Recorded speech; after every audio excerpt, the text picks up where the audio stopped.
Qu'est-ce que la motivation? Motivation. Voilà un mot qui porte tellement de sens, hein, qui a tellement d'importance dans nos vies, puisque c'est ce mot qui définit euh, la raison pour laquelle, pour beaucoup, j'espère en tout cas, on se lève le matin. Et c'est parfois ce qui manque, hein, quand on a la flemme carrément de quitter son lit, parfois pendant des jours, ou de tout simplement se mettre au travail. Et c'est pourquoi dans ce parcours de foi et motivation, je voulais qu'on commence aujourd'hui, après la vidéo sur la foi, sur laquelle nous avons défini la foi, qu'on commence aujourd'hui justement, qu'on continue plutôt, voulais-je dire, avec une autre définition pour bien démarrer ce parcours avec les bases nécessaires. Alors, qu'est-ce que la motivation? Exactement comme je l'ai fait pour la foi, j'ai pris le temps en préparant cet échange, puisque pour moi c'est un échange entre vous et moi. Donc n'hésitez pas à me dire dans les commentaires, par message aussi, tout ce que la thématique d'aujourd'hui vous a évoqué, à remuer en vous. Et donc pour définir la motivation dans un premier temps, je me suis dit, bien sûr, je vais dans un premier temps m'atteler à trouver dans le dictionnaire, hein, dans un dictionnaire en ligne, ce que signifie le mot motivation. Et qu'est-ce que j'ai trouvé justement? Alors, quand on remonte à ses racines, on voit on le trouve également dans le mot motive, qui vient du vieux français motif, qui signifie volonté, impulsion. Donc, quelque chose qui nous pousse en fait, qui nous pousse, qui nous met en mouvement. Donc, il y a cette idée de mouvement, il y a cette idée d'action, donc qu'il se passe quelque chose, en tout cas, qu'il n'y a pas de statu quo, qu'il y a vraiment quelque chose. Après, quand je regardais encore en définition dans le langage courant, la motivation désigne une ou plusieurs raisons d'agir ou de se comporter d'une manière particulière. Le fameux pourquoi. Pourquoi le ferais-je ou ne le ferais-je pas? Pourquoi le feriez-vous? Pourquoi ne le feriez-vous pas? Pourquoi se lever le matin pour aller au travail ou ne plus du tout vouloir se lever? Pourquoi créer cette entreprise? Pourquoi prendre cette formation? Pourquoi décider de quitter son travail pour rester à la maison et s'occuper de ses enfants? Donc, je pense que c'est à peu près clair, hein. C'est cette raison-là justement qui motive, qui donne l'impulsion à nos actions, à nos agissements, à nos décisions. Mais maintenant, pour nous, en tant que chrétiens, pour nous, en tant que frères dans la foi et compagnons dans ce parcours de foi et de motivation, partenaires dans ce parcours de foi et de motivation, qu'est-ce que cela signifie pour nous qui sommes en Christ? Alors, je ne vais pas répondre pour tous les chrétiens, hein, ça ce serait prétentieux de ma part, mais au moins je me dis aussi avec vous, regardez vers celui en qui nous croyons et que nous sommes appelés à imiter, à savoir notre seul et unique Seigneur Jésus-Christ.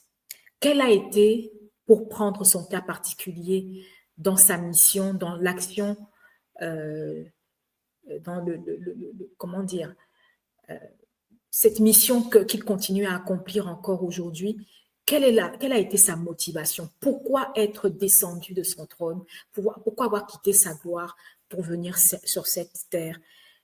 Pourquoi s'être donné en sacrifice sur la croix? Pourquoi avoir enduré tant de souffrances, tant de condamnations, tant de fausses accusations? Pourquoi donner tant d'amour? Pourquoi guérir des personnes qui après qui l'ont après renié? Pourquoi nourrir et multiplier les pains pour tant de personnes qui après par la suite n'ont même pas eu le courage de le soutenir lors de son procès? Et pourquoi encore aujourd'hui continue-t-il à travers son Église, à travers nous, à travers vous, continue-t-il justement cette mission d'amour sur cette terre pour des gens parfois qui ne refusent même carrément de croire en lui? Pourquoi n'abandonne-t-il pas? Pourquoi est-il toujours encore en train d'accomplir cette mission sur cette terre? Eh bien, la réponse, Je pense encore plus simple, la réponse justement que Christ pourrait nous donner. Quelle serait sa motivation justement pour faire tout ce qu'il est en train de faire, tout ce qu'il a commencé à faire il y a plus de 2000 ans et qu'il est encore en train de faire aujourd'hui? Sa motivation, en tout cas, se trouve dans plusieurs passages. J'en ai sélectionné juste 3 que je vais partager avec vous. Le premier, bien sûr, que vous connaissez sûrement, Luc 4, 18, 19, où Jésus nous dit lui-même: « L'Esprit du Seigneur est sur moi, parce qu'il m'a oint pour annoncer une bonne nouvelle aux pauvres. Il m'a envoyé pour guérir ceux qui ont le cœur brisé, pour proclamer aux captifs la délivrance, aux aveugles le recouvrement de la vue, pour renvoyer les libres les opprimés, pour publier une année de grâce du Seigneur. » Donc voilà une partie de la réponse concernant la motivation de Christ. S'il faut continuer encore à comprendre sa motivation, on peut partir cette fois dans le livre de Jean, en Jean 5, versets 19 à 20, où Jésus reprit la parole et dit: « En vérité, je vous le dis, le Fils ne peut rien faire de lui-même. Il ne fait que ce qu'il voit faire au Père. Et tout ce que le Père fait, le Fils aussi le fait pareillement. Car le Père aime le Fils et lui montre tout ce qu'il fait, et il lui montrera des œuvres plus grandes que celles-ci, afin que vous soyez dans l'étonnement. » Toujours dans ce même chapitre 5 du livre de l'Évangile selon saint Jean, au verset 30, Jésus continue en disant: « Je ne puis rien faire de moi-même. Selon que j'entends, je juge, et mon jugement est juste, parce que je ne cherche pas ma volonté, mais la volonté de celui qui m'a envoyé. » Donc pour Jésus, c'est très clair. Ce qui le drive, ce qui le motive jour après jour à accomplir tout ce qu'il est en train de faire, déjà on a bien sûr l'onction du Saint-Esprit qu'il évoque très clairement dans ce passage de Luc 4, 18 à 19 qu'on a vu tout à l'heure, mais aussi l'amour désintéressé qu'il porte au Père. Voilà en quelque sorte, et bien sûr, si vous avez d'autres réponses, si pour vous, au travers de la lecture de la parole, au travers de l'étude, de la méditation de la parole de Dieu, ou de votre temps de contemplation sur la vie de Jésus, vous avez pu déceler d'autres motivations qui sont derrière les actions de Jésus jour après jour. Je serais curieuse en tout cas de les lire dans le commentaire pour pouvoir échanger et nous enrichir mutuellement à travers cette réflexion. Mais de mon côté, voilà ce que j'ai pu percevoir, la motivation, ce qui pousse, ce qui drive Jésus-Christ à faire ce qu'il fait encore aujourd'hui. C'est l'amour déjà qu'il porte au Père, mais que le Père aussi lui porte, bien sûr. Tout ça à travers la communion, à travers l'onction aussi du Saint-Esprit qui permet justement de mettre toutes ces actions en mouvement. Après, pour Jésus, à travers la Bible, on trouvera sûrement différentes formulations de sa motivation à accomplir la belle mission qu'il a accomplie depuis qu'il est revenu sur cette terre, depuis qu'il existe avant les temps et depuis son arrivée sur cette terre en tant qu'homme et fils de Dieu. Mais qu'en est-il de nous? Qu'est-ce qui nous motive? Qu'est-ce qui nous drive? Qu'est-ce qui nous donne envie de nous lever chaque matin? Qu'est-ce qui nous donne envie de faire ce que nous sommes en train de faire, d'entreprendre tel business, de démarrer telle activité, telle formation, tel projet? Qu'est-ce qui nous motive à aider, par exemple, les migrants dans telle situation ou les nécessiteux, les femmes dans telle autre situation difficile qu'elles traversent?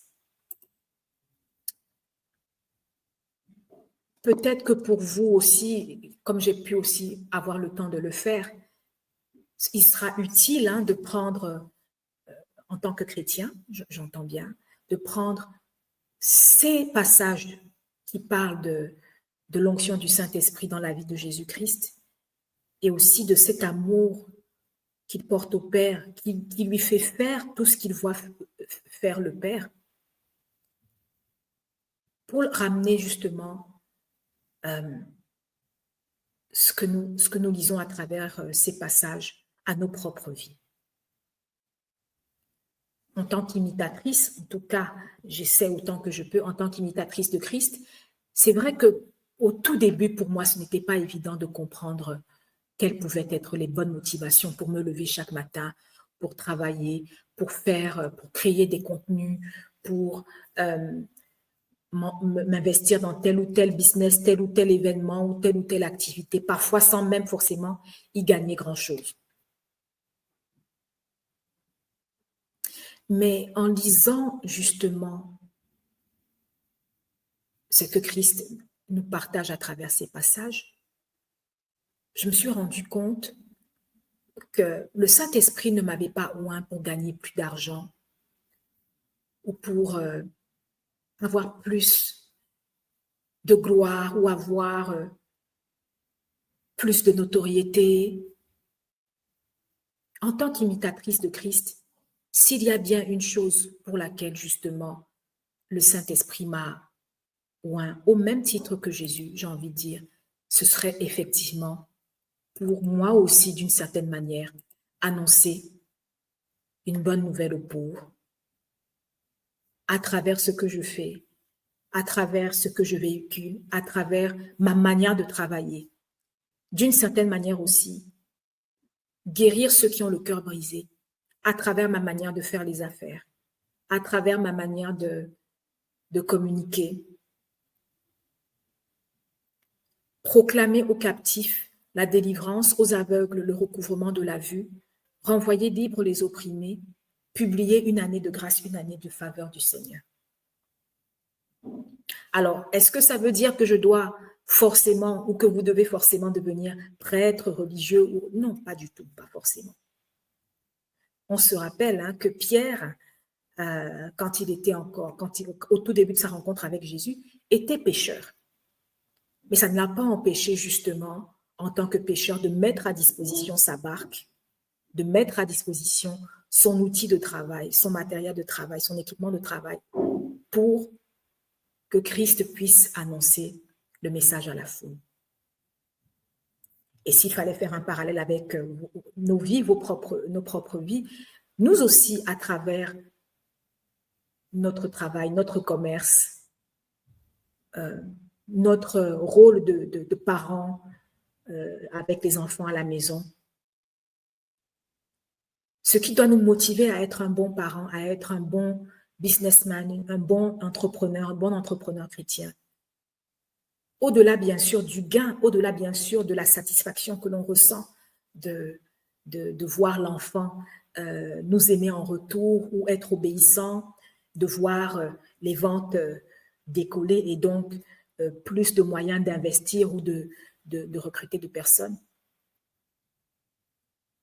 Je me dis que la véritable motivation que nous devrions avoir en tant que follower, en tant que disciple de Christ, c'est justement que ce que nous sommes en train de faire, ce que nous faisons au jour le jour, soit une plateforme pour annoncer cette bonne nouvelle aux pauvres, soit une plateforme pour guérir ceux qui ont le cœur brisé, soit une plateforme pour aider ceux qui sont emprisonnés dans les affres des addictions, dans les affres de l'anxiété, de la dépression, pour leur faire savoir qu'il y a une issue, qu'il y a une voie de sortie à travers Christ.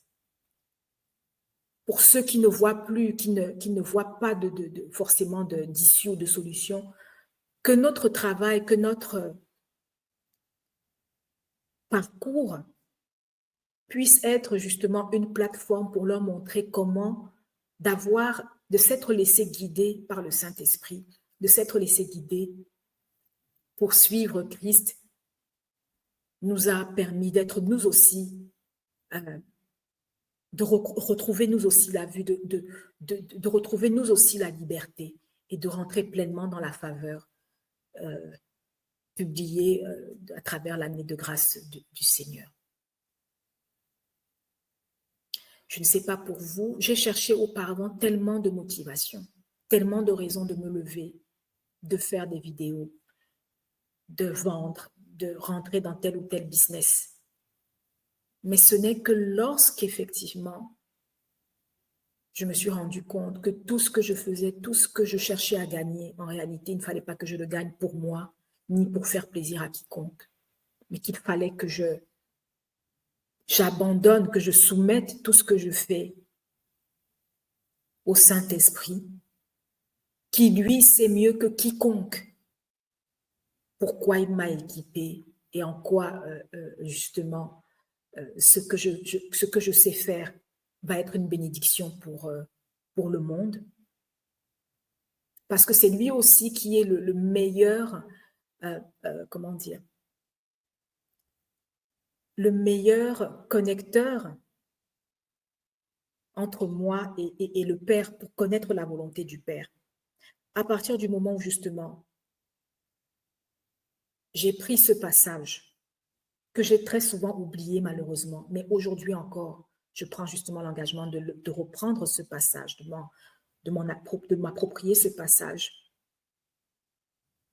Là, en me réveillant, je retrouve l'énergie. Ce que je fais, je ne le fais pas pour plaire à X, pour plaire à Y, pour avoir 1 million de vues, pour avoir 1 million de dollars. Ce que je fais, je le fais d'abord parce que le Saint-Esprit est sur moi et qui m'a oint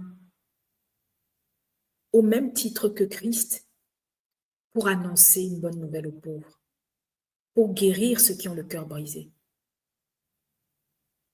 Et guérir ceux qui ont le cœur brisé, ça peut être à travers mes mots, à travers un produit que je vends, à travers une prestation que j'offre, à travers le simple temps d'écoute que je peux aussi offrir à quelqu'un qui en a besoin.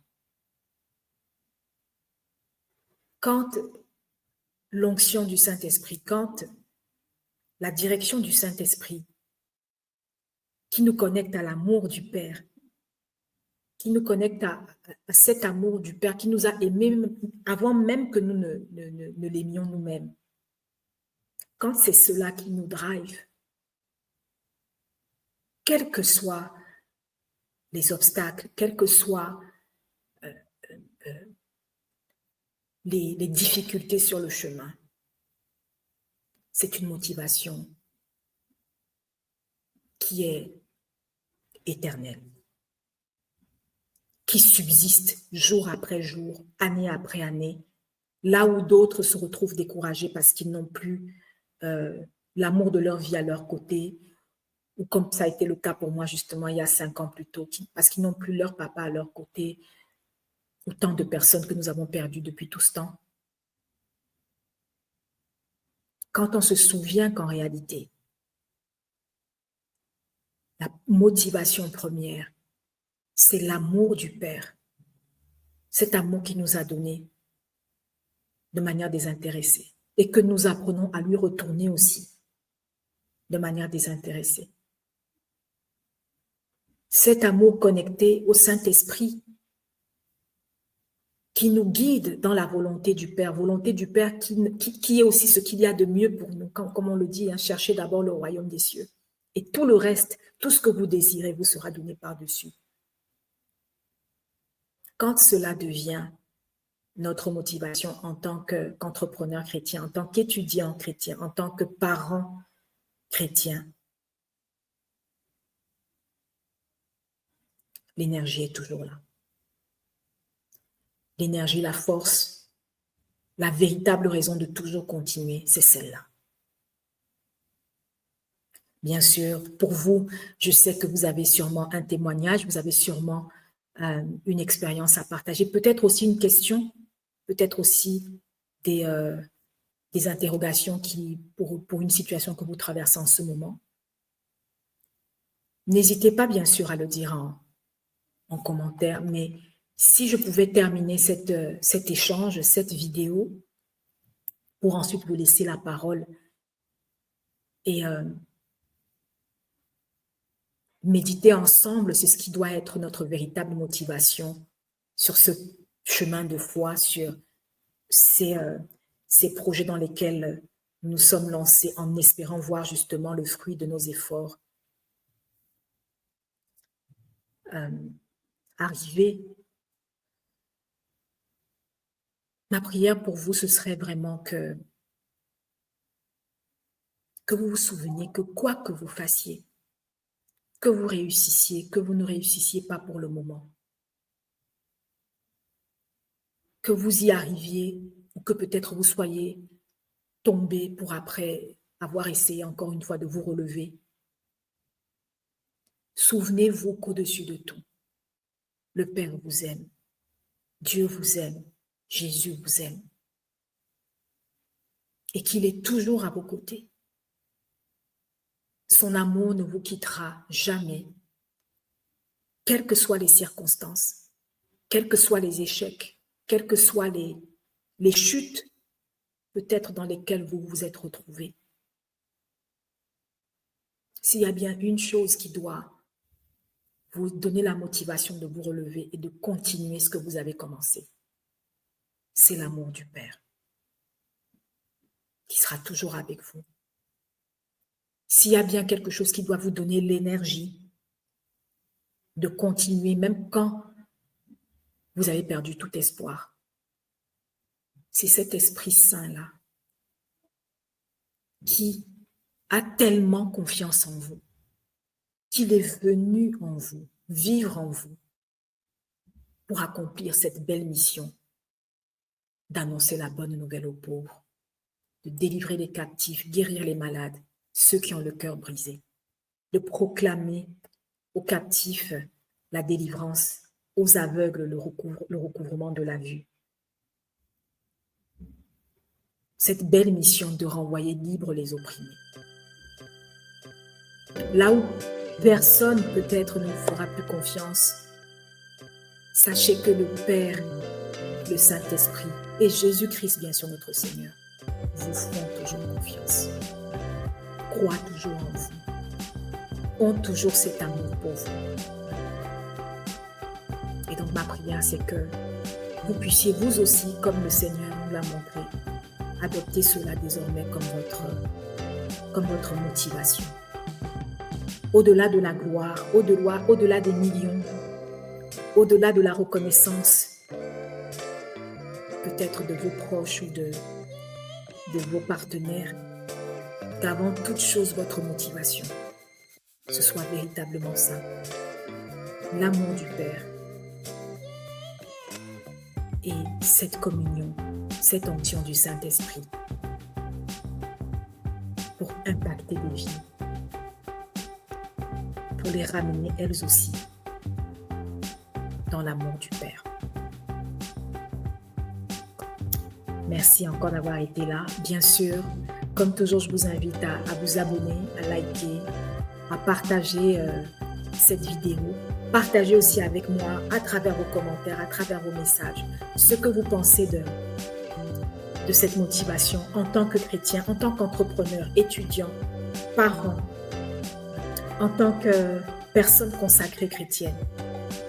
Qu'est-ce qui constitue pour vous justement la meilleure des motivations pour faire ce que vous faites aujourd'hui? J'ai hâte en tout cas de le découvrir à travers vos messages et vos commentaires et je vous dis à très bientôt pour une autre vidéo. Merci à vous. Au revoir.